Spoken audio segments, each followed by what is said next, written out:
Hey, California Life Math Industry, and we are going to take a look at the push and pull. So, we understood that the force of an object, we understand that force is a push or pull on an object, right? So, what we're going to learn about is understand the math, the simple math, behind pushing and pulling. And you've probably been pushing or pulling on something like your desk or your chair or whatever it is. Oh yeah, and last episode, I pushed and pulled on that, which caused it to crash. So, the formula for the force was the force applied is going to equal to your mass multiplied by your acceleration.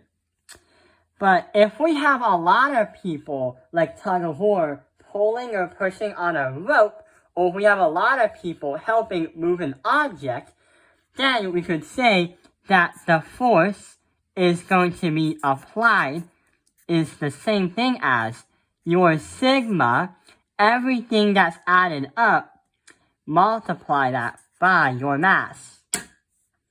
But also you have to consider the acceleration. That symbol right there is used for calculus, and it means the sum of all products, or actually, the sum of all the numbers on the field. That's what would happen if there are multiple people applying force on the thing that you're pushing or pulling as a team. So let's say an example. Imagine there is a box right here, and you are trying to push it to the right? So when you push on that box, you're gonna push on it, and it's gonna have 10 newtons. You're pushing at a force of 10 newtons. So that's what would happen. The box is gonna go to the right. So your vector is going to be a positive. Plus 10 newtons, that's going to be our vector. But sometimes people don't want boxes to be where they should be. Sometimes people want boxes to be somewhere else. So imagine that you're pulling or pushing another box, you're pushing one, you are right over here, and you're trying to push that box. However, there is an angry person right here who is trying to push it over here. What he's trying to do is push it the opposite direction. So if you are pushing this way of 10 newtons, but he's trying to push that way of, let's say, 4 newtons, he's not angry yet, then here's what happens. If we say we plus 10, then we have to minus that by 4, then we're going to get a positive number of plus 6. That's going to be our vector. Since it's a positive number and it's 6 newtons, that is saying that the person going at 10 is going to be still pushing the guy that's angry and the box to the right at 6 newtons as a force being applied. But there's one more scenario where the guy gets very, very angry and he tries to push you back again.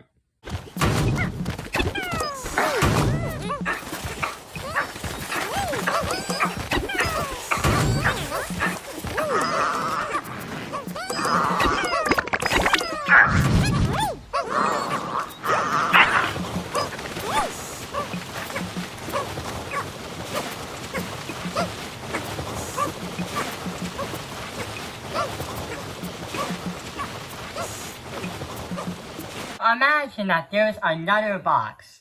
You are pushing on it happily, but the problem is that angry person somehow was training to get more strength, and what he's been doing is he's been pushing you back.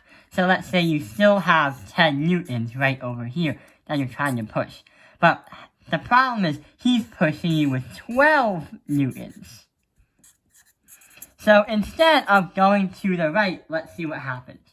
Positive 10 minus that by 12 is going to equal a negative 2. Since it's a negative number, it's a negative vector, meaning you're the one being pushed back. So that's the scenarios of pushing and pulling. Let's see what happens. Let's solve our own problem. So if you're pushing right over here, and there is, let's say, a bread bug. I don't know how you make a bread bug, but let's say this is our bread bug. So bread bugs and Pikmin are creatures that like to steal your stuff. And the crazy thing is, they will always try to push your objects that you're trying to move in the opposite direction. Let's say you are right there, and you are trying to push it that way.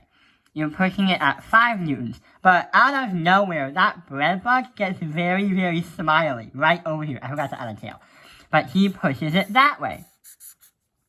And let's say he has a power of 20 newtons. Yeah, 20 newtons. So let's see what happens. 5 plus minus 20 equals.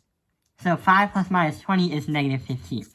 That is saying negative 15, since it's a negative number as a vector, is going to be, the bread bug's going to pull you to where it wants to go, and eventually it will bury you and the thing that you're carrying alive. Actually, bread bugs tend to bury things that they have, so no one else can get it, including anything that touches the object.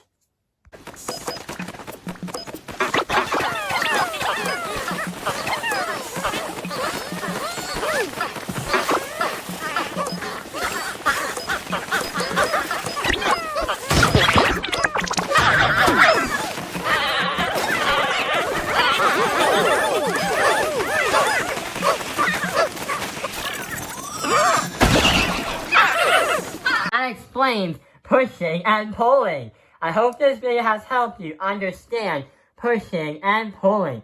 Thank you for watching Top Realized Math Industry. Like and subscribe.